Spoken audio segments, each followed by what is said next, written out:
اما بعد فاعوذ باللہ من الشیطان الرجیم بسم اللہ الرحمن الرحیم قد افلح المؤمنون الذین هم فی صلاتهم خاشعون والذین هم عن اللغو معرضون والذین هم للزکاة فاعلون والذین هم لفروجهم حافظون إلا على أزواجهم أو ما ملكت أيمانهم فإنهم غير ملومين فمن ابتغى وراء ذلك فأولئك هم العادون والذين هم لأماناتهم وعهدهم راعون والذين هم على صلواتهم يحافظون أولئك هم الوارثون الذين يرثون الفردوس هم فيها خالدون صدق اللہ العظیم۔ آج معاشرے میں ہر انسان یہ چاہتا ہے کہ وہ کامیاب ہو جائے اور لوگ اس کو قدر کی نگاہ سے دیکھیں، معاشرے میں وہ معزز ہو، لوگوں کے درمیان محبوب ہو۔ اب ایک یہ ہے کہ میں کہوں یا آپ کہو فلاں آدمی کامیاب ہے، ایک یہ ہے کہ علاقے کا کوئی governor, D S P, D I G کہے کہ فلاں کامیاب ہے، یا کوئی تعلیمی یافتہ شخص کہے کہ فلاں شخص کامیاب ہے، یا کوئی عالم، محدث، محقق، مفتی کہے کہ فلاں کامیاب ہے، اور ایک یہ ہے کہ اللہ اور اس کا رسول فرمائے کہ فلاں انسان کامیاب ہے۔ تو ایک ہے کامیابی کا معیار انسانوں کے ہاں، اور ایک ہے کامیاب ہونے کا معیار خالق کائنات کے ہاں۔ آج ہم نے یہ سمجھا کہ کامیاب وہ ہے جس کے پاس عہدہ ہے، دولت ہے، پیسہ ہے، جائیداد ہے، گاڑی ہے، بنگلہ ہے، شاید یہ کامیاب ہے، یا جو سرکاری نوکر ہے یہ کامیاب ہے، جس کے تعلقات زیادہ ہیں یہ کامیاب ہے، جس کا اٹھنا بیٹھنا دولت مندوں کے ساتھ ہے یہ کامیاب ہے۔ ایک کامیابی کا معیار ہم نے بنایا، ایک کامیابی کا معیار ہماری سوسائٹی نے بنایا، ایک کامیابی کا معیار لکھے پڑھے طبقے نے بنایا، ایک کامیابی کا دستور خالق کائنات نے بنایا۔ جس نے ساری کائنات کو بنایا اس کے ہاں کامیاب کون ہے، اور امام الانبیاء صلی اللہ علیہ وسلم نے کن کو کامیاب فرمایا، ایسے اوصاف کون کون سے ہیں تو میں وہ عرض کروں گا۔ تو ان اوصاف میں سب سے پہلا وصف کامیاب انسان کون ہے، وہ ہے نماز میں خشوع خضوع اختیار کرنے والا۔ قرآن کریم میں اللہ رب العزت فرماتے ہیں قد افلح المؤمنون، یقیناً ایمان والے لوگ کامیاب ہو گئے۔ اس سے پتہ چلا کہ غیر مسلم کامیاب نہیں ہے۔ غیر مسلم جتنی ترقی کر جائے، غیر مسلم کے پاس جتنی دولت ہو، پیسہ ہو، سائنسی ایجادات ہوں، وہ چاہے معاشرے کے اعتبار سے بہت آگے بڑھ جائے، اللہ نے کافر کو کامیاب نہیں کہا۔ اللہ رب العزت نے فرمایا کامیاب وہ ہے جو مسلمان ہے۔ قد افلح المؤمنون، کامیاب لوگ وہ ہیں جو ایمان والے ہیں۔ اب ان میں پہلا وصف کیا ہے؟ تو میں نے عرض کیا کامیاب انسان کی پہلی صفت اللہ رب العزت نے بیان فرمائی الذین هم فی صلاتهم خاشعون، کامیاب انسان وہ ہوں گے جو خشوع خضوع کے ساتھ نماز پڑھنے والے ہوں گے۔ اللہ رب العزت نے صرف یہ نہیں فرمایا جو نماز پڑھنے والے ہوں، فرمایا نماز کو خشوع خضوع کے ساتھ پڑھنے والے ہوں۔ خشوع خضوع کا مطلب یہ ہے کہ نماز کو انسان عاجزی کے ساتھ، تواضع کے ساتھ پڑھے، اس کا دل بھی اللہ کی طرف متوجہ ہو اور اس کے اعضاء بھی اللہ رب العزت کی طرف متوجہ ہوں۔ یہ دو لفظ ہیں، ایک خشوع، ایک خضوع۔ خشوع کا تعلق دل کے ساتھ ہے، خضوع کا تعلق اعضاء کے ساتھ ہے۔ خشوع کا مطلب دل اللہ کی طرف متوجہ ہو، خضوع کا مطلب اعضاء بھی اللہ کی طرف متوجہ ہوں، اور انسان اس طرح نماز پڑھے جیسے شارع نے اس کو بتایا ہے جیسا حدیث میں آتا ہے آپ صلی اللہ علیہ وسلم نے فرمایا صلو کما رأیتمونی اصلی، تم نماز اس طرح پڑھ لو جس طرح تم نے مجھے نماز پڑھتے ہوئے دیکھا۔ تو اللہ رب العزت کو یہ نماز محبوب ہے جس میں انسان کی پوری توجہ اللہ کی طرف ہو، ورنہ اگر توجہ اللہ کی طرف نہ ہو وہ نماز اللہ کے ہاں پسندیدہ نماز نہیں۔ حدیث میں آتا ہے، مسند بزار کی اور مسند ابو یعلا کی روایت ہے، رسول اللہ صلی اللہ علیہ وسلم نے ارشاد فرمایا بسا اوقات انسان نماز پڑھ لیتا ہے لیکن وہ نماز اللہ کے ہاں قبول نہیں ہوتی، تو وہ نماز ایک گندے اور سیاہ کپڑے میں لپیٹ کر اس کے منہ پہ مار دی جاتی ہے۔ اور جب انسان نماز بڑے اطمینان کے ساتھ خشوع خضوع کے ساتھ پڑھتا ہے تو وہ نماز اللہ کے ہاں قبول ہوتی ہے اور اسے صاف ستھرے کپڑے میں اوپر کی طرف لے جایا جاتا ہے، اور وہ نماز دعا کرتی ہے جس طرح تو نے میری رعایت رکھی ہے اللہ رب العزت تیری بھی اس طرح رعایت رکھے۔ حضرات سلف کی نماز میں خشوع خضوع کتنا ہوتا تھا، خود امام الانبیاء صلی اللہ علیہ وسلم کی نماز کیسی تھی؟ صحیح مسلم کی روایت ہے، حضرت حذیفہ بن یمان رضی اللہ تعالیٰ عنہ فرماتے ہیں کہ ایک رات میں آپ صلی اللہ علیہ وسلم کے پیچھے کھڑا ہوا، آپ نوافل پڑھ رہے تھے، آپ نے سورہ بقرہ شروع کی تو آپ بڑی تجوید ترتیل کے ساتھ ٹھہر ٹھہر کر پڑھتے تھے۔ تو جب آپ پڑھنے لگے تو میں سوچ رہا تھا آپ 100 آیتیں پڑھ کے رکوع کریں گے، یہاں تک کہ 100 آیتیں مکمل ہو گئیں، آپ نے رکوع نہیں کیا۔ میں سوچنے لگا 200 آیات پڑھ کے رکوع کریں گے، لیکن 200 آیات بھی پوری ہو گئیں، پوری سورہ بقرہ ہو گئی، آپ نے رکوع نہ فرمایا۔ پھر آپ نے سورہ آل عمران تلاوت کی، پھر آپ نے سورہ نساء تلاوت کی، ہر آیت کو بڑے ٹھہر کر اطمینان سے پڑھا، جس میں جنت کا تذکرہ آیا اللہ سے جنت مانگی، جہاں جہنم کا ذکر آیا اللہ سے پناہ مانگی، پھر رکوع کیا بڑے اطمینان کے ساتھ، رکوع سے اٹھے بڑے اطمینان کے ساتھ، قومہ اور جلسہ کیا۔ یعنی یہ آپ صلی اللہ علیہ وسلم کی رات کی نماز ہے کہ آپ نے قیام اللیل میں تقریباً 5.25 سپارے تلاوت کیے، 5.25 سپارے ایک رات میں آپ نے تہجد کی نماز میں تلاوت کیے ہیں، 5.25 سپارے۔ تھوڑی اور دیر کے لیے میں اور آپ سوچیں، ہماری زندگی کی کوئی ایک رات ایسی ہے کہ ہم نے آدھا سپارہ بھی تلاوت کیا ہو؟ 5.25 نہیں، آدھا سپارہ بھی کوئی تلاوت کیا ہو قیام اللیل میں، تہجد میں اٹھ کر ہم نے آدھا سپارہ پڑھا ہو؟ کیا زندگی کی کوئی ایک رات ایسی ہے؟ اگر ہے تو الحمدللہ اللہ کا شکر ادا کرے، اور اگر نہیں ہے تو ہمیں افسوس ہونا چاہیے۔ کتنی راتیں انٹرنیٹ میں گزر گئیں، کتنی راتیں موبائل دیکھتے ہوئے، کیبل دیکھتے ہوئے گزر گئی، کتنی راتیں عشق معشوقی کی باتیں کرتے کرتے گزر گئی، کتنی راتیں دوستوں کی مجلسوں میں گزر گئیں، کتنی راتیں ہوٹلوں میں گزر گئیں، کتنی راتیں شادی ہالوں میں گزر گئیں، کتنی راتیں باراتوں میں گزر گئیں، کتنی دوستوں کے ساتھ میٹنگوں میں گزر گئیں، کتنی سیاسی تبصروں میں گزر گئی، کتنی اسکرین کے سامنے بیٹھتے بیٹھتے گزر گئی۔ کوئی زندگی کی ایک رات ایسی ہے جو ہماری تلاوت اور عبادت میں گزری ہو تو اللہ کا شکر ادا کریں۔ آج دنیا کے لیے تو انسان ساری رات جاگتا ہے، 15,000 روپے تنخواہ ہے، رات کو 10 گھنٹے ڈیوٹی دے رہا ہے، جاگ کے ڈیوٹی دے رہا ہے 15 سے 20,000 تنخواہ کے لیے۔ اللہ کے لیے بھی کبھی جاگا؟ جس نے آنکھوں میں بینائی ڈالی، کانوں میں شنوائی ڈالی، زبان میں گویائی ڈالی، چلنے کی طاقت ڈالی، جتنی نعمتیں اللہ نے انسان کو دی ہیں، کائنات میں کوئی انسان اس کا 1 گنا 1% بھی نہیں دے سکتا۔ تو میں عرض کر رہا تھا یہ تھی آپ کی نماز کہ آپ نے اتنے اطمینان سے 5.25 سپارے تلاوت فرمائے۔ آپ صلی اللہ علیہ وسلم کی کیفیت کیا ہوتی تھی؟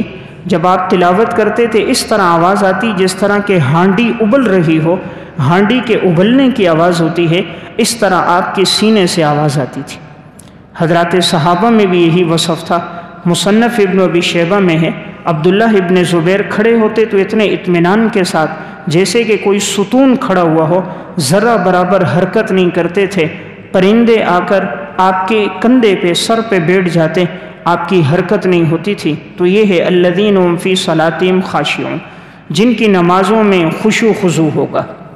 حضرت مسلم بن یسار رحمۃ اللہ علیہ بڑے اللہ والے انسان گزرے۔ ان کا واقعہ امام ابو نعیم اصفہانی نے حلیۃ الاولیاء میں ذکر کیا۔ ایک مرتبہ رات گھر میں نوافل پڑھ رہے تھے، اچانک کہیں سے چور آ گئے، گھر کا ساز و سامان چرانے لگے، گھر کے اندر ایک بگدڑ سی مچ گئی، شور شرابہ ہوا، لیکن حضرت اطمینان سے نماز میں تھے۔ جب نماز ختم ہوئی کسی نے کہا آپ کو پتہ نہیں گھر میں چور آ گئے تھے؟ فرمایا اللہ کی قسم مجھے نہیں پتہ چلا۔ ایسی توجہ اللہ کی طرف تھی، نماز میں ایسا تعلق اللہ کے ساتھ تھا کہ ساری چیزوں سے بے فکر ہو گئے۔ جیسے بسا اوقات ہم موبائل دیکھ رہے ہوتے ہیں، کوئی گیم کھیل رہے ہوتے ہیں، کوئی ویڈیو دیکھ رہے ہوتے ہیں تو کیا ہو رہا ہے ہمیں نہیں پتہ چلتا، یا کسی کے ساتھ بات کر رہے ہوتے ہیں جس سے عشق مجازی ہو تو خارج میں کیا ہو رہا ہے ہمیں پتہ نہیں چلتا، اپنے مطلب کی فلم دیکھ رہے ہوتے ہیں کیا ہو رہا ہے پتہ نہیں چلتا۔ جس کو عشق حقیقی ہوتا ہے وہ خالق کے کائنات کے سامنے کھڑا ہوتا ہے، اسے نہیں پتہ چلتا کائنات میں کیا ہو رہا ہے۔ جس رب نے اس دل کو پیدا کیا ہے اس نے اس دل کی غذا پیدا کی ہے، اور اس دل کی غذا اللہ کی یاد ہے، عبادت ہے، اور عبادت سے ہی اللہ نے سکون رکھا۔ تو میں نے عرض کیا پہلا وصف نماز میں خشوع خضوع، کہ انسان کا تعلق اللہ کے ساتھ یقینی طور پر جڑ جائے۔ حضرت زین العابدین رحمۃ اللہ علیہ کے بارے میں احیاء علوم الدین میں ہے، جب وضو کرتے تھے جسم کا رنگ تبدیل ہو جاتا، چہرے کا رنگ زرد ہو جاتا۔ کسی نے پوچھا حضرت یہ کیوں ہوتا ہے؟ فرمایا تمہیں پتہ نہیں ہے، ابھی میں نے اللہ کے سامنے کھڑا ہونا ہے، خالق کائنات کے سامنے کھڑا ہونا ہے، اس وجہ سے میرے رنگت تبدیل ہو جاتی ہے۔ جیسے دنیا میں کوئی آدمی کسی معزز آدمی کے پاس جاتا ہے، بڑی تیاری کر کے جاتا ہے، آج فلاں گورنر کے ساتھ بیٹھوں گا، فلاں D S P D I G کے ساتھ بیٹھوں گا، تو بڑی تیاری کے بعد جاتا ہے فلاں کے ساتھ آج میری نشست میٹنگ ہے، زمین اور آسمان کے خالق کے ساتھ بات کرنے کے لیے آ رہے ہیں نماز میں، لیکن تیاری کوئی نہیں۔ اسی گندے کپڑوں میں، جس گندے لباس کے اندر انسان رہ رہا ہے، موٹر سائیکل مکینک ہے، جنریٹر کا مکینک ہے، گاڑیاں ٹھیک کرنے والا ہے، مزدور ہے، اسی گندے لباس میں اٹھ کر مسجد آتا ہے۔ قرآن کہتا ہے یا بنی آدم خذوا زینتکم عند کل مسجد، اے بنو آدم جب تم مسجد آؤ زینت اختیار کر کے آؤ، صاف ستھرا لباس پہن کر آؤ۔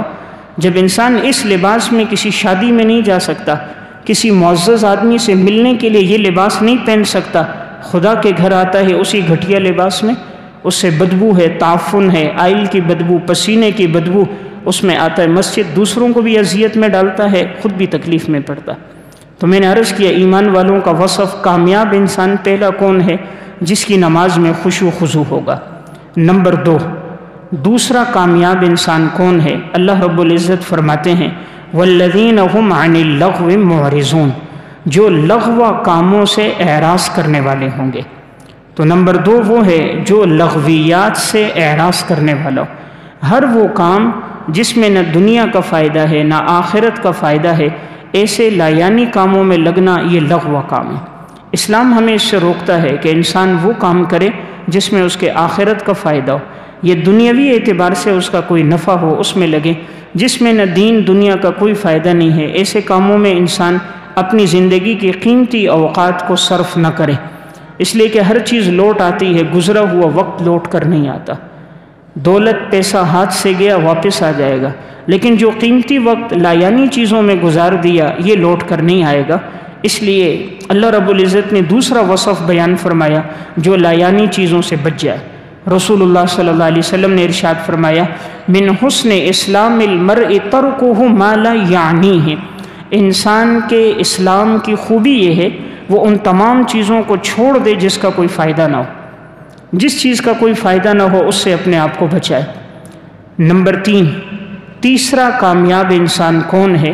اللہ رب العزت فرماتے ہیں والذین هم للزکاة فاعلون، جو لوگ زکوٰۃ ادا کرنے والے ہیں۔ تیسرا آدمی وہ ہے جو زکوٰۃ ادا کرنے والا ہے، فرمائے یہ انسان کامیاب انسان ہے۔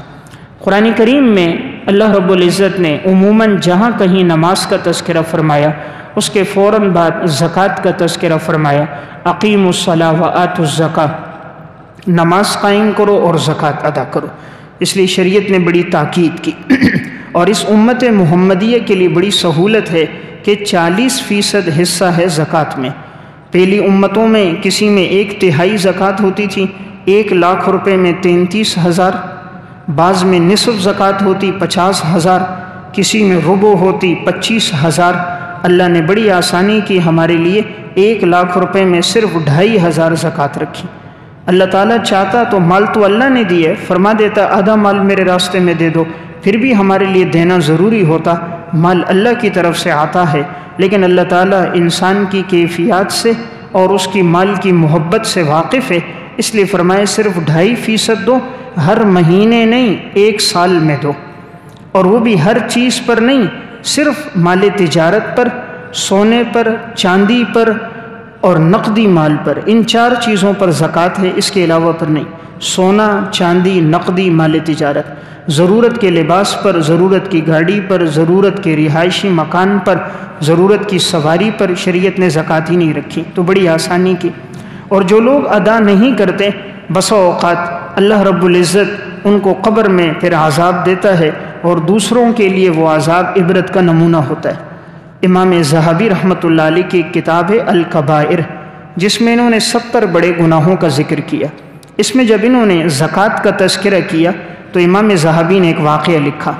فرمایا ایک شخص کے بھائی کا انتقال ہوا، تو ہمیں پتہ چلا تو ہم نے سوچا کہ جا کر اس کے پاس تعزیت کرتے ہیں، تو کہا چند ساتھی تھے وہ تعزیت کرنے کے لیے اس شخص کے پاس گئے۔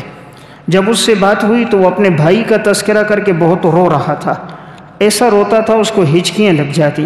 ہم نے اسے تسلی دی کہ موت تو برحق ہے، ہر ایک نے دنیا سے جانا ہے، تو اس نے کہا اس بات میں مجھے کوئی شک نہیں، لیکن میں اس لیے رو رہا ہوں کہ میرا بھائی سخت عذاب میں مبتلا ہے۔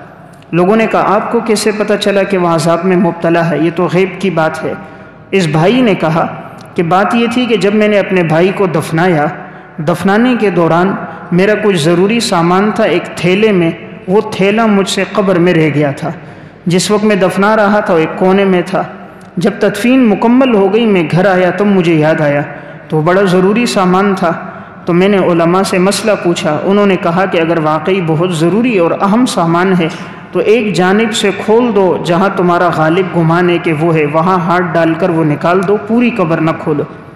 ابھی کہتے ہیں جہاں مجھے غالب گمان تھا کہ اس طرف میرا وہ تھیلا ہوگا، تو میں نے قبر ایک جانب سے کھولی۔ امام ذہبی لکھتے ہیں، وہ کہتے ہیں تو جیسے میں نے وہ ہاتھ اپنا اندر ڈال رہا تھا تو میں نے جب نگاہ ڈالی تو میرے بھائی کے گلے میں توق تھا، آگ کا توق تھا جو اس کے گلے میں ڈالا ہوا تھا، اور جس کی وجہ سے وہ عذاب میں مبتلا تھا، جسم جل رہا تھا۔ تو مجھے ترس آیا کہ میرے بھائی پر عذاب ہے، میں نے سوچا کہ یہ توق اس کے گلے سے ہٹا دوں، تو کہا میں نے ہٹانے کے لیے ہاتھ جیسے اندر بڑھایا تو میری یہ انگلیاں آگے سے جل گئی۔ تو پھر اس شخص نے اپنی انگلیاں دکھائیں تو وہ انگلیاں آگے سے سیاہ ہو گئی تھیں۔ اسے اتنی تکلیف ہوتی تھی، اتنی کہ وہ برداشت نہیں کر سکتا تھا، بات کرتا تھا تو وہ چیختا چلاتا تھا۔ ہر وقت کیفیت یہ ہوتی کہ ہاتھ کو دھوتا رہتا تھا تاکہ تھوڑی سی اس کو ٹھنڈک مل جائے۔ تو اس نے کہا میں نے اپنے بھائی کو اپنی آنکھوں سے دیکھا کہ وہ عذاب قبر میں مبتلا ہے۔ انہوں نے پوچھا اس کا کیا سبب ہو سکتا ہے؟ اس نے کہا میرا بھائی نماز تو پڑھتا تھا، روزے بھی رکھتا تھا، لیکن ایک بات چیز زکوٰۃ نہیں دیتا تھا۔ کہا زکوٰۃ نہیں دیتا تھا، اور میں یہی سمجھتا ہوں کہ اللہ نے جو اس کو عذاب دیا ہے وہ اس وجہ سے کہ اس نے زکوٰۃ نہیں دی۔ اس سے معلوم ہوا زکوٰۃ کی ادائیگی ایک انسان پہ لازم ہے، اور انسان کوشش کرے اس کی ادائیگی ضرور کر دے، اور انسان جب وقت پہ دیتا ہے اللہ اس کے مال کی حفاظت بھی کرتا ہے۔ حضرت شیخ الحدیث مولانا زکریا صاحب رحمۃ اللہ علیہ نے آپ بیتی میں ایک واقعہ لکھا۔ فرمایا کہ ایک شخص تھا، فضل حق اس کا نام تھا، اور وہ اپنے مال کی پوری زکوٰۃ ادا کرتا تھا۔ ایک دفعہ ایسا ہوا وہ کہنے لگا کہ رات کے وقت گھر میں چور آ گئے، تو جس وقت وہ میری پیٹی کا تالا توڑنے لگے جس میں انہوں نے اپنا سامان اور پیسے رکھے ہوئے تھے، تو ان کی آنکھ کھل گئی۔ تو جب آنکھ کھلی تو کہا میں نے دیکھا وہ 6 آدمی تھے، تو میری ان پہ نظر پڑی، میں نے ان کو کہا تم سے یہ تالا ٹوٹے گا نہیں، اس لیے کہ میں نے اپنے مال کی زکوٰۃ دی ہے، میرا مال اللہ کی حفاظت میں۔ تو کہا میں نے چوروں کو دیکھا، پھر میں اپنے نوافل میں مشغول ہو گیا، رات کا قیام اللیل کیا، تہجد کی نماز پڑھتا رہا، تو اس کے بعد میں سو گیا۔ جب فجر کی اذان ہوئی اٹھا، دیکھا وہ اسی طرح لگے ہوئے اور ان سے وہ تالا نہیں ٹوٹ رہا، اور وہ اسی طرح ہیں۔ تو فضل حق کہتے میں ان کو دیکھ کر ہنسا، اور میں نے کہا یہ تالا تم سے ٹوٹے گا نہیں، میں نے مال کی زکوٰۃ ادا کی ہوئی۔ تو کہتے ہیں پھر میں آرام سے نکلا اور فجر کی نماز کے لیے چلا گیا، وہ چور اسی طرح لگے ہوئے توڑ رہے ہیں۔ کہ فجر کی نماز پڑھ کے جب میں آیا تو وہ بھاگ گئے تھے، تو میں نے دیکھا میری پیٹی اسی طرح محفوظ تھی، تالا اسی طرح تھا، ان سے ٹوٹا نہیں۔ تو یہ آ کر واقعہ سنانے لگے۔ فرمایا میں نے سنا تھا علماء سے جو مال کی زکوٰۃ دیتا ہے اللہ اس کے مال کی حفاظت کرتا ہے۔ تو میں عرض کر رہا تھا جہاں اللہ کے حکم کی ادائیگی ہے وہاں انسان کے مال کی حفاظت بھی ہے، اور زکوٰۃ اندازے سے نہیں ادا کرنی ہے، پورا حساب کر کے ادا کرنی ہے۔ ہمارے بعض ساتھی دیتے ہیں لیکن اندازے سے دیتے ہیں، پورا حساب کر کے نہیں دیتے، اس لیے انسان کوشش کرے سال کے آخر میں پورے مال کا مکمل حساب کرے، جتنی زکوٰۃ بنتی ہے مکمل ادا کرے، مستحقین تک پہنچائے، اللہ مال میں برکت بھی دے گا، حفاظت بھی کرے گا۔ نمبر 4، چوتھا کامیاب انسان کون ہے؟ اللہ رب العزت نے فرمایا والذین هم لفروجہم حافظون، وہ لوگ جو اپنی شرمگاہوں کی حفاظت کرنے والے، وہ لوگ جو اپنی شرمگاہوں کی حفاظت کرنے والے، یعنی جو اپنی عزت اور آبرو کی حفاظت کرے گا، فرمایا وہ انسان کامیاب ہے۔ الا علی ازواجہم او ما ملکت ایمانہم، سوائے ان کی بیویوں کے اور ان کے ماتحت ان کی کنیزوں کے، فإنہم غیر ملومین، ان کے بارے میں ان پر کوئی ملامت نہیں۔ فمن ابتغى وراء ذلک، جو تلاش کرے گا اس کے علاوہ کوئی راستہ، فاولئک هم العادون، یہ لوگ حد سے تجاوز کرنے والے۔ اللہ رب العزت نے فرمایا صرف 2 چیزوں کا استثناء ہے۔ نمبر 1 بیوی جس سے نکاح ہوا ہے، انسان اس سے اپنی خواہش پوری کر سکتا ہے۔ نمبر 2 وہ کنیز جب شرعی جہاد ہو، جہاد کے بعد مال غنیمت کی تقسیم ہو، تقسیم کے بعد جو کنیز اس کے حصے میں آئے تو اس سے بغیر نکاح کے بھی انسان مباشرت کر سکتا ہے۔ تو یہ 2 چیزیں جائز ہیں، اس کے علاوہ کوئی بھی راستہ انسان اختیار کرے گا تو وہ حرام ہے۔ تو شریعت نے کہا چوتھا کامیاب وہ ہے جو اپنی عزت اور آبرو کی شرمگاہ کی حفاظت کرے۔ اس لیے اسلام نے اس پر بڑا زور دیا کہ انسان وقت پہ نکاح کر دے تاکہ اس کی عزت اور آبرو محفوظ ہو۔ رسول اللہ صلی اللہ علیہ وسلم نے نوجوانوں کو خطاب کر کے فرمایا یا معشر الشباب من استطاع منکم الباءۃ فلیتزوج، جو تم میں سے نکاح کرنے کی طاقت رکھے وہ نکاح کرے۔ اور آپ نے 2 فائدے بیان فرمائے، فإنہ اغض للبصر، پہلا فائدہ اس سے تمہاری نگاہیں جھک جائیں گی۔ نمبر 2 وأحسن للفرج، تمہاری شرمگاہ کی حفاظت ہوگی۔ ومن لم يستطع فعليه بالصوم، اور جو نکاح کرنے کی طاقت نہیں رکھتا وہ روزے رکھے، فإن له وجاء، اور یقیناً روزے رکھنے سے اس کی مردانہ قوت میں کمی آئے گی۔ تو بہرحال اسلام کا حکم ہے انسان اپنی عزت اور آبرو کی حفاظت کرے۔ حضرات سلف میں یہی معمول تھا، وہ ہر موقع پر اپنی عزت کی حفاظت کرتے تھے۔ حضرات انبیاء علیہ الصلاۃ والسلام میں بڑے جلیل القدر پیغمبر گزرے ہیں، حضرت یوسف علیہ الصلاۃ والسلام۔ اللہ رب العزت نے ان کا واقعہ قرآن کریم میں سورہ یوسف میں بڑی تفصیل کے ساتھ بیان فرمائے۔ اللہ تعالیٰ نے ان کو کائنات کا نصف حسن عطا فرمایا تھا، اور جس وقت عزیز مصر نے ان کو خریدا اور اپنے گھر لے کر آئے اور ان کی گھر والی زلیخا نے اسے دیکھا تو یوسف علیہ السلام کے حسن کو دیکھ کر وہ فریفتہ ہو گئی تھی کہ اللہ رب العزت نے ایسا حسن یوسف علیہ السلام کو دیا۔ اب وہ خود انہیں اپنی طرف دعوت دے رہی ہے، اور دعوت کسی جھونپڑی میں نہیں محل میں دے رہی ہے۔ تمام دروازے بند ہیں، دروازوں کو تالا لگا دیا ہے، کوئی دیکھنے والا موجود نہیں ہے، کوئی غریب عورت نہیں، عزیز مصر کی بیوی کسی شادی شدہ کو دعوت نہیں دے رہی، کنوارے کو دعوت دے رہی ہے، لوگوں کے سامنے نہیں دے رہی، تنہائی میں دے رہی ہے، کھلے میدان میں نہیں دے رہی، ایک بند دروازوں کے اندر دعوت دے رہی ہے اور خود اس کو اپنی طرف بلا رہی ہے۔ قرآن کریم نے اس کا تذکرہ کیا وراودته التي هو في بيتها عن نفسه وغلقت الابواب وقالت هيت لك، اور اس عورت نے پھسلایا یوسف علیہ السلام جس کے گھر میں تھے، اور اس نے دروازے بند کر دیے اور کہنے لگی آؤ میری طرف آؤ۔ یوسف علیہ السلام نے فرمایا قال معاذ اللہ، اللہ کی پناہ، انہ ربی احسن مثوایا انہ لا یفلح الظالمون، یقیناً وہ میرا رب ہے جس نے مجھے بہترین ٹھکانہ دیا اور ظالم انسان تو کبھی کامیاب نہیں ہوتا۔ یعنی اگر میں تمہاری طرف بڑھوں تو میں ظالم ہوں اور ظالم کبھی کامیاب نہیں ہوتا۔ تو دیکھیں یوسف علیہ السلام نے فوراً بھاگنا شروع کیا، بھاگے، اللہ رب العزت نے تالوں کو توڑا، دروازے کھلتے گئے، یوسف علیہ السلام بھاگتے گئے باہر کی جانب۔ معلوم ہوا بھاگنا ہمارا کام ہے، تالوں کو توڑ دینا، دروازوں کو کھول دینا خالق کائنات کا کام ہے۔ انسان اسباب تو اختیار کرے، کوشش تو کرے، پھر اللہ کی نصرت اور مدد بھی اترتی ہے۔ ایک آدمی کوشش ہی نہ کرے، گھر میں بیٹھا ہے اور پھر کہے اللہ میرے لیے آسمان سے رزق اتارے گا، تو یہ اللہ کی سنت نہیں۔ اللہ قادر ضرور ہے لیکن یہ اللہ کا طریقہ نہیں ہے۔ اللہ نے طریقہ یہ رکھا ہے، اسباب کے ساتھ جوڑا، اسباب اختیار کر کے مدد مانگی جائے، اللہ مدد دیتا ہے۔ تو چوتھا کامیاب وہ ہے جو اپنی عزت اور آبرو کی حفاظت کرنے والا ہو۔ ایک واقعہ علامہ ابن قیم رحمۃ اللہ علیہ نے روضۃ الطالبین و نزہۃ المشتاقین میں لکھا، تو ان کی یہ معروف کتاب ہے روضۃ المحبین و نزہۃ المشتاقین۔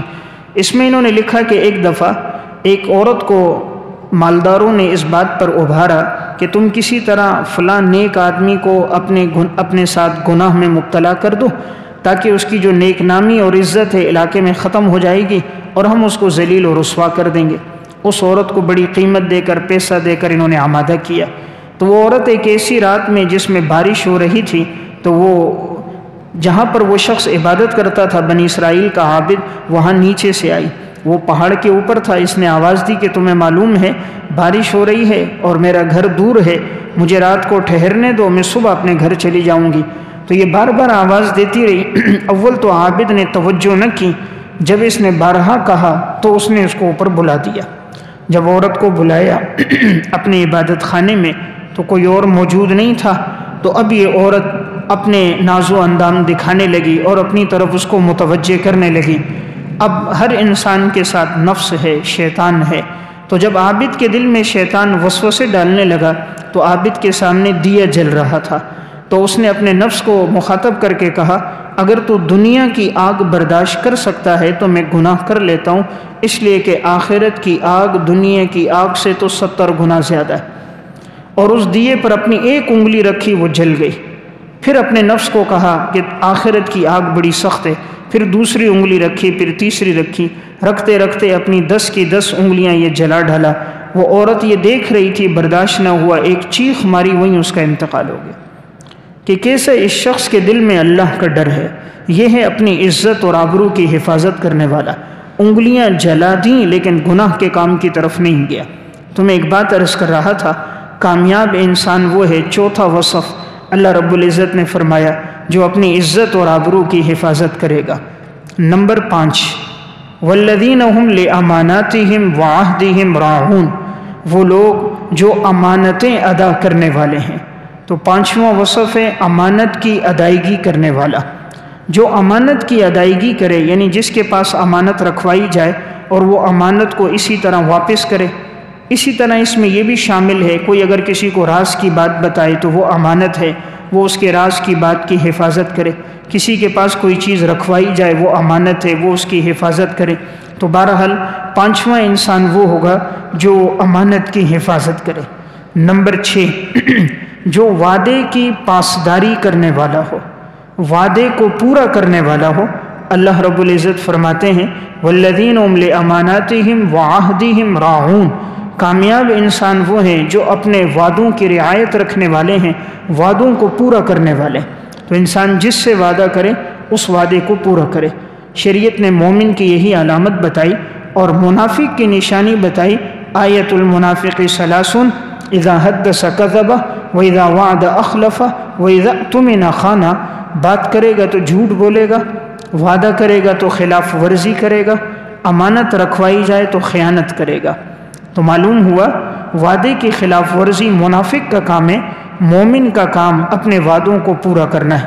جب انسان معاشرے میں وعدہ پورا کرتا ہے تو لوگ اس کو عزت کی نگاہ سے دیکھتے ہیں، قدر کی نگاہ سے دیکھتے ہیں۔ اس لیے آدمی جس سے بھی لین دین کرے، کسی سے قرضہ لیا ہے وقت پہ ادا کرے، کسی کو کوئی چیز دینی ہے وقت پہ دے، جو معاملہ رکھے وقت پہ کیا جائے۔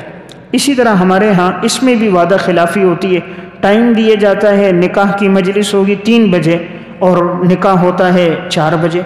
ایک آدمی وقت مقرر پر آتا ہے 3 بجے اور اب وہ بیچارہ آ کر گھنٹہ آدھا گھنٹہ انتظار کر رہا ہے، اور پھر وہ نکاح کی مجلس ہوتی ہے آدھے گھنٹے پونے گھنٹے کے بعد۔ کارڈ میں لکھا ہوتا ہے دعوت ہوگی ولیمے کی 9 بجے یا 10 بجے اور وہ کھانا شروع ہوتا ہے رات 11 بجے۔ یہ وعدے کی خلاف ورزی۔ جب آپ نے ایک وعدہ کیا، انہیں ٹائم دیا، اس ٹائم کی پابندی کرے۔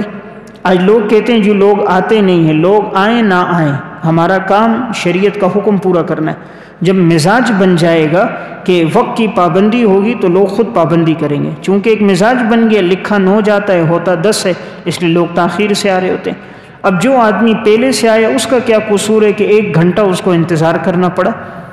اس لیے اس بات کی رعایت رکھی جائے، جو وعدہ انسان کسی سے کرے، معاملات میں ہو، دعوت میں ہو، اس وقت کی رعایت رکھنی چاہیے۔ نمبر 7، نمازوں پر مداومت اختیار کرنے والا، نمازوں پر مداومت ہمیشگی اختیار کرنے والا۔ اللہ رب العزت فرماتے ہیں والذین هم علی صلواتہم یحافظون، کامیاب انسان وہ لوگ ہیں جو اپنی نمازوں پر ہمیشگی کرتے ہیں، یعنی نماز چھوڑتے نہیں ہیں، نمازوں پر دوام ہے، ایسا نہیں کبھی پڑھی کبھی نہ پڑھی۔ جیسے ہمارے ہاں بعض ہوتے ہیں جو سالانہ نمازی، صرف عید کی نماز پڑھتے ہیں باقی نہیں ہے۔ بعض ایسے ہیں جو صرف جمعے والے، جمعے کے دن آتے ہیں 2 رکعت پڑھ لی، اس کے علاوہ باقی نمازیں ان پر نہیں۔ بعض ہوتے ہیں جن پر 2 نمازیں، ظہر اور عصر، اس کے علاوہ نہیں، باقی 3 والے ہوتے ہیں۔ بہت کم ایسے ہوتے ہیں جو 5 وقت کے نمازی صفِ اول کے اور تکبیر اولیٰ کے ساتھ پڑھنے والے ہوتے ہیں۔ اللہ نے فرمایا کامیاب وہ ہوگا جو ہمیشہ نماز پڑھے، یہ نہیں کبھی دل پر آئی تو پڑھ لی، پریشانی آئی تو نماز پڑھ لی، مال میں نقصان ہو گیا تو خدا یاد آ گیا، بچے بیمار ہو گئے تو رب یاد آ گیا، ایکسیڈنٹ ہوا، حادثہ ہوا، پھر انسان کو رب یاد آتا ہے۔ جب مال کی فراوانی ہوتی ہے، دولت ہوتی ہے، عیش و عشرت ہوتی ہے، شادی بیاہ ہوتا ہے، پھر خدا بھول جاتا ہے، پھر انسان اس وقت اپنے آپ کو شریعت کے احکام کا مکلف ہی نہیں سمجھتا، اور جب تکلیف آتی ہے پھر دوڑتا ہوا نظر آتا ہے۔ تو اسلام نے حکم بتایا نمازوں پر ہمیشگی۔ حضرات سلف میں کیا معمول تھا، میں 3 واقعات عرض کرتا ہوں جس سے اندازہ ہوگا سلف نماز پر کتنی ہمیشگی کرتے تھے۔ حضرت سعید بن مسیب رحمۃ اللہ علیہ کا واقعہ حلیۃ الاولیاء میں ہے۔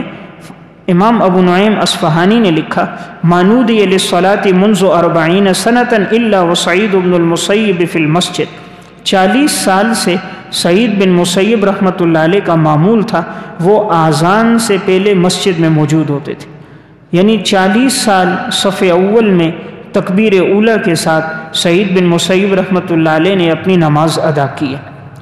خطیب بغدادی رحمۃ اللہ علیہ نے تاریخ بغداد میں محمد بن سماعہ رحمۃ اللہ علیہ کے حالات میں ایک واقعہ لکھا، فرماتے ہیں کہ انہوں نے 40 سال تک تکبیر اولیٰ کے ساتھ نماز ادا کی، اور ایک مرتبہ ان سے تکبیر اولیٰ چھوٹی، وہ وجہ یہ بنی کہ ان کی والدہ کا انتقال ہوا، تو والدہ کی تجہیز اور تکفین میں یہ شرکت کر رہے تھے اور ان کے لیے انتظامات کر رہے تھے، اس میں ان کو تاخیر ہو گئی اور ان سے تکبیر اولیٰ بھی چلی گئی، جماعت کی نماز بھی چلی گئی۔ ان کو بڑا افسوس ہوا، تو پھر یہ آئے اپنی اس نماز کو 27 مرتبہ دہرایا کہ جماعت کی نماز کا ثواب 27 گنا ہوتا ہے، اور میں نے تو 1 مرتبہ نماز پڑھی جماعت کے بغیر ہے، 27 مرتبہ پڑھا کہ مجھے جماعت کی نماز کا ثواب مل جائے۔ کہتے ہیں اس کے بعد میں رات کو سو گیا تو میں نے خواب دیکھا کوئی مجھے کہہ رہا تھا آپ نے 27 مرتبہ تو نماز پڑھ لی، لیکن فرشتوں کی آمین کا کیا ہوگا؟ یعنی مطلب تھا، حدیث میں آتا ہے کہ جب امام ولضالین پڑھتا ہے اسی طرح تو پھر جو آمین کہتا ہے اور اس کی آمین فرشتوں کی آمین کے موافق ہو جاتی ہیں، اللہ اس کے ماضی کے گناہ معاف کر دیتا ہے۔ یعنی جب امام ولضالین کہے اور پیچھے مقتدی کہتے ہیں آمین، تو فرشتے بھی اس وقت آمین کہتے ہیں، جس کی آمین فرشتوں کی آمین کے موافق ہو گئی، حدیث میں اللہ اس کے سابقہ گناہوں کو معاف کر دے گا۔ تو خواب میں انہوں نے کہا آپ نے نماز تو پڑھ لی لیکن فرشتوں کی آمین کا کیا ہوگا؟ یعنی فرشتوں کی آمین، جماعت میں شرکت، پھر اکثر لوگوں کی وجہ سے نماز قبول ہو جاتی ہے۔ کوئی بھی اللہ کا محبوب بندہ ہو اللہ اس کے تو فعل سب کی عبادت قبول فرما دیتا ہے۔ تو یہ سلف میں وہ لوگ ہیں کہ 40 سال میں نماز کے اندر تکبیر اولیٰ فوت نہیں ہوئی، اس دن فوت ہوئی جس دن والدہ کا انتقال ہوا، اس کے علاوہ کبھی نہیں ہوئی۔ تو اتنا اہتمام تھا حضرات سلف کی زندگی میں۔ تو بہرحال 7واں کامیاب انسان کون ہے؟ اللہ نے فرمایا جو اپنی نمازوں پر ہمیشگی کرے، کبھی بھی اپنی نماز کو ترک نہ کرے۔ اردو کی ایک کتاب ہے بزم رفتہ کی سچی کہانیاں، اس میں ایک واقعہ ہے۔ ہندوستان کے بادشاہ تھے سلطان شمس الدین التمش رحمۃ اللہ علیہ۔ جب ان کا انتقال ہوا تھا تو یہ چونکہ بڑے متقی پرہیزگار انسان گزرے، ان کے شیخ تھے خواجہ بختیار کاکی رحمۃ اللہ علیہ، یہ بھی ہندوستان کے بڑے اللہ کے ولی تھے۔ خواجہ بختیار کاکی نے وصیت کی تھی کہ جب میرا انتقال ہو میری نماز جنازہ وہ پڑھائے، نمبر 1 جس سے کبھی بھی تکبیر اولیٰ فوت نہ ہوئی ہو، نمبر 2 وہ نماز جنازہ پڑھائے جس سے عصر کی سنتیں کبھی نہ چھوٹی ہوں، نمبر 3 وہ پڑھائے جو پاک دامن اور عفیف رہا ہو، یعنی کبھی اس نے معاذ اللہ زنا نہ کیا۔ جب یہ اعلان ہوا تو لوگ ایک دوسرے کو دیکھنے لگے، بہت بڑا مجمع تھا خواجہ بختیار کاکی کے جنازے میں۔ اب کون ہے آگے بڑھے جس سے پوری زندگی تکبیر اولیٰ نہ چھوٹی ہو، عصر کی سنتیں 4 نہ چھوٹی ہوں؟ تو کوئی آگے نہ بڑھا، تو ہندوستان کا یہ بادشاہ سلطان شمس الدین التمش آگے آیا، خواجہ بختیار کاکی کی پیشانی کو بوسہ دیا، فرمایا حضرت آپ دنیا سے چلے گئے، میرا راز فاش کر دیا۔ تو کہا الحمدللہ میرے اندر یہ تینوں باتیں موجود ہیں۔ پھر سلطان آگے بڑھا اور خواجہ بختیار کاکی کا نماز جنازہ ادا کیا۔ خواجہ بختیار کاکی چاہ رہے تھے کہ لوگوں کو پتہ چل جائے کہ ان کا بادشاہ کتنا نیک صالح متقی انسان ہے۔ لوگوں کو پتہ نہیں تھا، لوگوں کو بتانے کے لیے خواجہ بختیار کاکی نے وصیت کی تھی۔ تو اندازہ کریں یہ ہندوستان کا بادشاہ ہے، پوری زندگی تکبیر اولیٰ نہیں چھوٹی۔ آج تو ہمارا فقیر اتنا اہتمام نہیں کرتا، آج ہمارے بادشاہ تکبیر اولیٰ تو دور کی بات ہے، وہ تو فرض نماز بھی نہیں پڑھتے، قرآن کریم ان کی زبان پر نہیں آتا، سورہ اخلاص پڑھتے ہیں تو وہ غلطیاں کرتے ہیں۔ ان سے پوچھا جاتا ہے ارکان اسلام کتنے، کوئی 7 کہتا ہے، کوئی 3 کہتا ہے، انہیں تو شریعت کے احکامات کا نہیں پتہ۔ ایک نے کہا میں وہ دین نافذ کروں گا جو قرآن کے 40 سپاروں میں موجود ہے، اسے غریب کو اتنا نہیں پتہ قرآن کے سپاروں کی تعداد کتنی ہے۔ یہ ہمارے گورنروں اور وزراء کی حالت ایمان کی، اور یہ سلف کے ایمان کی حالت تھی کہ ان کی زندگی میں نہ تکبیر اولیٰ چھوٹی، نہ عصر کی سنتیں چھوٹی، ساری زندگی پاک دامن رہے، کبھی زنا نہ ہوا۔ اور آج کے ہمارے وزیروں کی حالت، ان سے کوئی پوچھتا ہے آپ شادی کیوں نہیں کرتے؟ کہا جب تازہ دودھ مل رہا ہو تو بھینس خریدنے کی کیا ضرورت۔ اندازہ کریں زنا کو تعبیر کس سے کر رہے ہیں؟ دودھ کے ساتھ۔ تو جن کی زندگیاں زنا میں بے حیائی میں گزر رہی ہوں تو وہ کہاں امت کو ایسا سبق دیں گے اور مشعل راہ ان کے لیے بنیں گے؟ تو میں عرض کر رہا تھا کامیاب انسان کا ایک وصف اللہ رب العزت نے یہ بیان فرمایا جس کی نمازوں میں ہمیشگی ہوگی۔ تو یہ 7 وہ اوصاف ہیں جو قرآن کریم سورہ مؤمنون کے شروع میں اللہ نے بیان فرمائے، اور پھر ان کے لیے حکم بیان کیا اولئک هم الوارثون، یہی لوگ وارث ہوں گے، الذین یرثون الفردوس هم فیہا خالدون، یہ لوگ جنت الفردوس کے وارث ہوں گے اور یہ جنت میں رہیں گے ہمیشہ ہمیشہ۔ تو یہ 7 اوصاف وہ ہیں جو اللہ تعالیٰ نے ان آیات میں بیان فرمائے۔ 8واں کامیاب انسان کون ہے؟ اللہ رب العزت نے اس کا تذکرہ کیا ہے، وہ ہے تزکیہ نفس کرنے والا، جو اپنے نفس کا تزکیہ کرے، اپنے نفس کو گناہوں سے پاک کرے۔ اللہ رب العزت نے فرمایا یہ انسان کامیاب انسان ہے۔ سورہ اعلیٰ میں اللہ رب العزت کا ارشاد ہے قد افلح من تزکا، یقیناً وہ انسان کامیاب ہو گیا جس نے اپنے آپ کو گناہوں سے بچایا۔ تو دیکھیں اللہ کے ہاں کامیابی کا معیار کیا ہے؟ جو گناہ سے بچ گیا، فرمایا وہ انسان کامیاب ہے۔ اور وَذَكَرَ اسْمَ رَبِّهِ فَصَلَّى، جس نے اپنے رب کا نام لیا اور نماز پڑھی۔ بل تؤثرون الحیات الدنیا، تم لوگ دنیا کی زندگی کو ترجیح دیتے ہو، والآخرۃ خیر وابقیٰ، حالانکہ آخرت بہتر ہے اور باقی رہنے والی ہے۔ دنیا کی زندگی فانی ہے، ختم ہونے والی ہے، آخرت کی زندگی ہمیشہ کی ہے، باقی رہنے والی ہے۔ کہا تم دنیا کو ترجیح دیتے ہو اور تمہارا رب تمہیں حکم دے رہے آخرت کو ترجیح دو۔ تو گویا 8واں کامیاب انسان وہ ہوگا جو اپنے آپ کو گناہوں سے بچائے۔ اللہ رب العزت نے سورہ شمس میں بھی فرمایا کامیاب انسان کون ہے؟ فرمایا قد افلح من زکاہا، کامیاب وہ ہوگا جس نے اپنے نفس کا تزکیہ کیا۔ وقد خاب من دساہا، ناکام اور نامراد وہ ہوگا جس نے اپنے نفس کو گناہوں میں آلودہ کیا۔ جس کا دل گناہ کی وجہ سے ناپاک ہے، گناہ کے خیالات وساوس ہیں، اللہ نے فرمایا وہ ناکام ہے، اور جس نے اپنے دل کو گناہوں سے پاک کر دیا فرمایا وہ انسان کامیاب ہے۔ تو انسان کوشش کرے اپنے آپ کو وساوس سے، شہوات سے، گناہوں سے بچائے، جتنا آدمی گناہ سے بچتا رہتا ہے دل پاک ہوتا ہے، نیک کام کرنے کی توفیق ملتی ہے، ورنہ جب گناہ پہ لگتا ہے تو شروع میں ایک نقطہ لگتا ہے سیاہ، پھر یہ سیاہ نقطے لگتے لگتے دل سیاہ ہو جاتا ہے، پھر انسان گناہ کرتا ہے احساس ہی نہیں ہوتا، گناہ کرتا ہے احساس ہی نہیں ہوتا۔ جب تک ایمان دل میں ہوتا ہے انسان کو احساس ہوتا ہے۔ اس لیے آپ صلی اللہ علیہ وسلم نے مومن اس کو بیان فرمایا، حدیث میں آتا ہے کہ وہ انسان حقیقت میں مومن ہے کہ جس کی نیکی اس کو خوش کرے اور اس کا گناہ اس کو پریشان کر دے۔ فرمایا وہ آدمی مسلمان ہے، جس کی نیکی اس کو خوش کرے، گناہ اس کو پریشان کر دے، سمجھنا چاہیے مومن دل میں ایمان ہے۔ اگر یہ کیفیت نہیں ہے تو رجوع الی اللہ کرنا چاہیے۔ نمبر 9، نواں کامیاب انسان کون ہے؟ جو امر بالمعروف اور نہی عن المنکر کرنے والا ہے، یعنی جو لوگوں کو نیکی کا حکم دیتا ہے اور برائی سے منع کرتا ہے۔ اللہ تعالیٰ نے فرمایا وہ انسان کامیاب ہے۔ وَلْتَكُمْ مِنْكُمْ أُمَّةٌ يَدْعُونَ إِلَى الْخَيْرِ، تمہارے اندر ایک جماعت ایسی ہونی چاہیے جو لوگوں کو خیر کی طرف بلائے۔ وَيَأْمُرُونَ بِالْمَعْرُوفِ وَيَنْهَوْنَ عَنِ الْمُنْكَرِ، اور وہ نیکی کا حکم دیں اور برائیوں سے منع کریں۔ أُولَئِكَ هُمُ الْمُفْلِحُونَ، یہ لوگ کامیاب انسان ہیں۔